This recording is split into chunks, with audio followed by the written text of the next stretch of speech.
అలాగే గత కొన్ని సంవత్సరాలుగా హరిజన సేవక్ సంఘ్ ఆధ్వర్యంలో అంబేద్కర్ భవన్ పక్కన ఉన్నటువంటి హరిజన హాస్టల్ నుంచి ఎంతోమంది నిరుపేదలు చదువుకుని రోజు వాళ్ళు ఐఏఎస్లు, ఐపీఎస్లు, గ్రూప్ 1 ఆఫీసర్స్, ఇంజనీర్లు, డాక్టర్స్ అయ్యారు.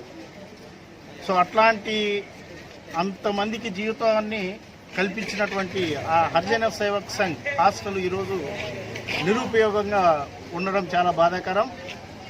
దీనికి కారణం ఎవరైతే ఆ భూమిని దానం చేశారో ఆ భూమి దానం చేసినటువంటి వారసులం మేమని దొంగ సర్టిఫికెట్లు తెచ్చుకొని దాన్ని లోపాయకారిగా ఈ కుల సంఘం నాయకులతో లోపాయకారిగా ఒప్పందాలు చేసుకొని కబ్జా చేసి దాన్ని వేరే వాళ్ళకి రాజకీయ పలుకుబడి కలిగినటువంటి నాయకులు కమ్ముకోవాలని చాలా తీవ్రంగా ప్రయత్నాలు చేస్తున్నారు. అయితే ఎవరైతే అలాంటి ప్రయత్నాలు చేస్తున్నారో వాళ్ళకి ఈ జిల్లాలో ఉన్నటువంటి ప్రతి ఒక్క ఎస్సీలు, మాదిగా, మాలనే సంబంధం లేకుండా తగిన బుద్ధి చెప్తాం. అలాగే త్వరలోనే మేము కలెక్టర్ గారిని కలిసి అన్ని కుల సంఘ నాయకుల్ని కలుపుకొని కలెక్టర్ గారిని కలిసి అక్కడ ఆ భూమిని కబ్జా కాకోకుండా కోసం త్వరలో ఒక కార్యాచరణ ప్రణాళికలు కూడాను మా సీనియర్లు ఉన్నారు, కుల సంఘ నాయకులు వాళ్ళంతా కలిపి మాట్లాడుకొని ఎట్టి పరిస్థితుల్లో ఆ విలువైన భూమిని కాపాడుకొని ఎస్సీ జాతికి ఉపయోగపడే కార్యక్రమాలను అక్కడ చేస్తామని ఈ సందర్భంగా తెలియజేస్తూ ఈ అవకాశం ఇచ్చినటువంటి మీ అందరికీ జై భీమ్ తెలుపుకుంటున్నాం. జై భీమ్, జై స్వరాజ్. ఒక చిన్న ప్రశ్న, అంబేద్కర్ భవన్ పక్కన ఉన్న ఎస్సీ హాస్టల్ ఉంది కదా, హరిజన హాస్టల్, ఆయన స్థలం మనవుడు మళ్ళా వేరే వాళ్ళకి అమ్ముతున్నాడని రూమర్ వచ్చింది. ఆ స్థలం ఇచ్చిన దాత మనవడు, ప్లస్ అది కోర్టు తీర్పు కూడా వాళ్ళకి అనుకూలంగా వచ్చిందని, దాని మీద మీరు ఏ విధంగా పోరాడతారు? వాస్తవంగా హరిజన సేవా సంఘం అనేటువంటిది ఇక్కడ లోకల్ గా జిల్లాలోనో లేకపోతే రాష్ట్రంలోనో పెట్టుకున్నటువంటి హరిజన సేవా సంఘం కాదది.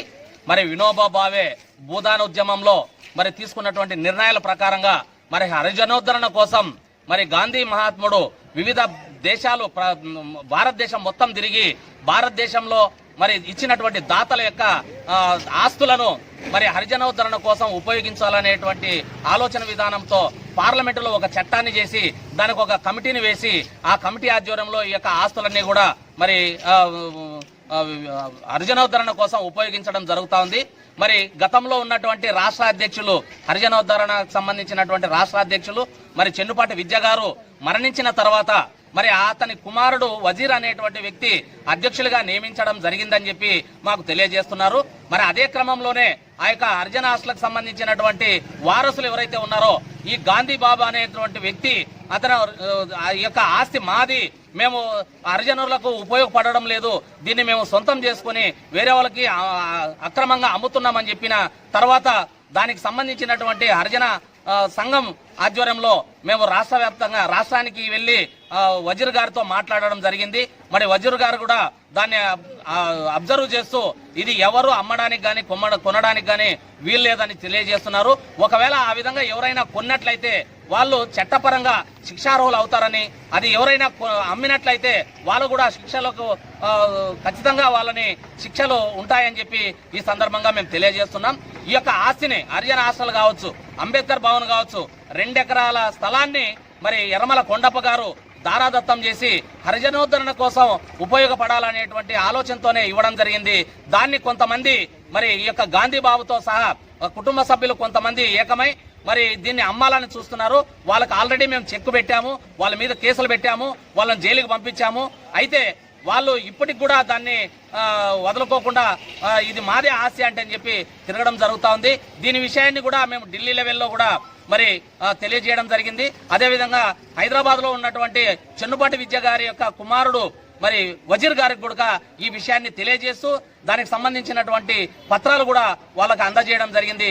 అది ఆ వజీర్ యొక్క కనుసన్నల్లో మరి ఈ రోజు హరిజనోద్ధరణ కోసం ఉరువకొండలో ఉన్నటువంటి ఆస్తి గాని, అనంతపురంలో ఉన్నటువంటి ఆస్తిని గాని ఎవరు అమ్మడానికి గాని కొనడానికి గాని అర్హత లేదని చెప్పి, ఒకవేళ వాళ్ళు అట్లా అమ్మినట్లయితే ఖచ్చితంగా వాళ్ళు శిక్షార్హులు అవుతారు, కొన్న వాళ్ళు కానీ అమ్మిన వాళ్ళు కానీ అని చెప్పి ఈ సందర్భంగా తెలియజేస్తున్నాం.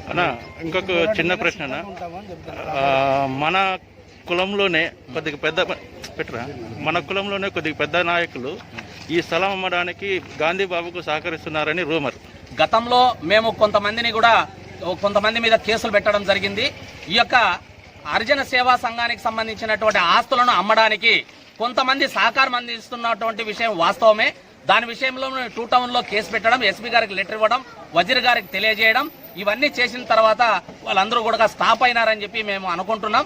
ఒకవేళ ఆ విధంగానే ఉన్నట్లయితే వాళ్ళందరినీ కూడా జైలుకు పంపించే విధంగా మేమందరం కూడా ఉద్యమం చేస్తామని చెప్పేసి, ఎలాంటి పరిస్థితుల్లోనూ ఈ యొక్క ఆస్తిని వదులుకునేటువంటి పరిస్థితి లేదని చెప్పి ఈ సందర్భంగా మేము తెలియజేస్తున్నాం.